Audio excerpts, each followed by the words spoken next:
안녕하세요. 돈방석TV의 방석 작가입니다. 한 주간 건강하셨죠? 저도 건강하게 잘 보냈습니다.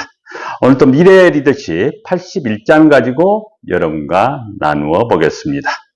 첫째, 성경은 요한일서 3장 23절 말씀으로 그의 계명은 이것이니 곧 그 아들 예수 그리스도 이름을 믿고 그가 우리에게 주신 계명대로 서로 사랑할 것이니라 하셨습니다. 예수님께서는 우리의 죄를 위하여 가장 비참한 죽음을 당하셨습니다. 그것은 곧 우리에게 향하신 사랑이셨습니다. 우리도 그 사랑을 실천했으면 합니다. 둘째, 명심보감은 아무리 좋은 약이라도 가히 재산과 같은 귀한 목숨을 고칠 수 없고 돈의 힘이 크다 해도 자손의 현명함은 사지 못한다고 하였습니다. 돈을 숭배하는 자본주의 시대에 돈으로 할 수 없는 일들을 일깨워주는 지혜의 내용이 아닌가 싶습니다. 셋째, 리더에 대한 목표의 중요성에 대해 알아보겠습니다. 일을 성공적으로 완성시키기 위해서는 목표, 전략, 세부 실천 과제, 스케줄 등이 구체적으로 기술되어야 하며 그중 목표는 성공을 지향하는 가장 중요한 요소이며 일을 진행하는 과정에 나침반 역할을 하게 됩니다. 이러한 목표의 중요성에 대해 하버드 대학에서 연구한 결과가 있는데 IQ, 학력, 자라온 환경 등이 비슷한 사람들을 대상으로 열해 동안 실험한 결과 놀라운 사실을 발견하였습니다. 27%의 사람은 목표가 없고 60%는 목표가 있는데 불확실하였으며 10%는 단기적인 목표만 갖고 있었습니다.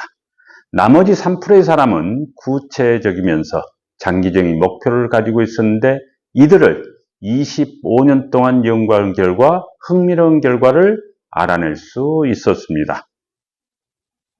구체적이고 명확한 목표를 갖고 있었던 3%의 사람들은 25년 후 사회 각계의 다양한 부문에서 중요한 리더로 활약하고 있었습니다.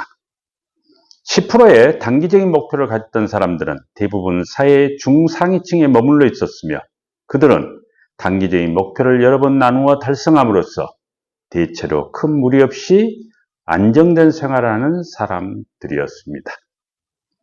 그중 목표가 불분명했던 60%의 사람들은 대부분 사회의 중하위층에 머물러 있었고 그들은 모두 안정된 생활 환경에서 일하고는 있었지만 10%의 사람들에 비해 뚜렷한 성과는 없었다고 합니다.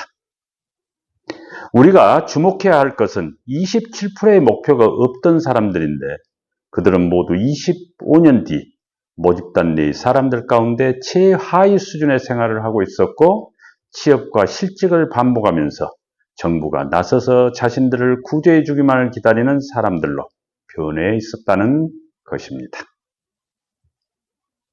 우리는 학교의 문을 나서면서 접한 사회는 더 이상 공부만 잘해서 성공할 수 없다는 것을 절실히 느껴보았을 것입니다. 따라서 진정으로 성공을 원한다면 노트에 구체적인 목표를 써보는 것부터 해야 합니다. 그리고 그 목표를 달성하기에 가장 강력한 나만의 무기인 전략을 만들어낼 수 있어야 합니다.